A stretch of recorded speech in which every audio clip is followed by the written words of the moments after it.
History Spotlight, brought to you by HEC Media and the Missouri Historical Society. Hello, I'm Dr. Jody Sowell, president of the Missouri Historical Society in St. Louis, and this is History Spotlight.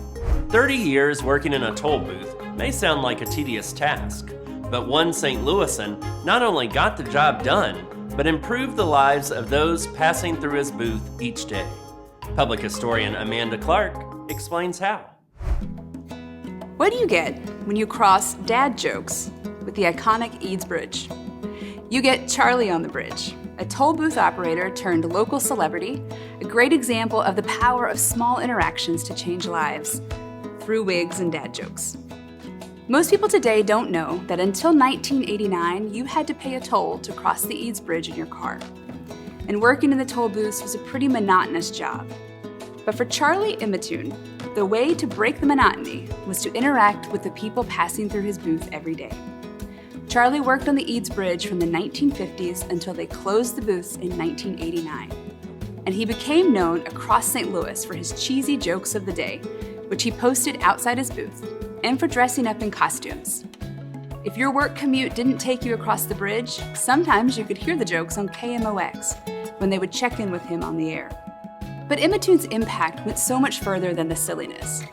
He made the effort to get to know those who passed through daily, keeping notebooks with names and details that helped him to turn a normally anonymous transaction into a very personal one.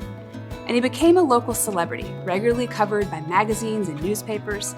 And so many people liked to send him letters and postcards, not just from St. Louis, but across the country, that the post office gave him the address of 2 Eads Bridge, so he could receive mail daily in his booth.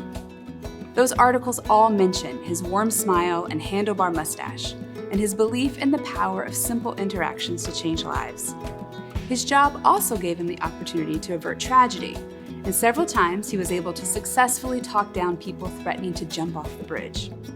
One of those times, he was awarded by the city with a mayoral proclamation and presented with a diamond from a local jeweler.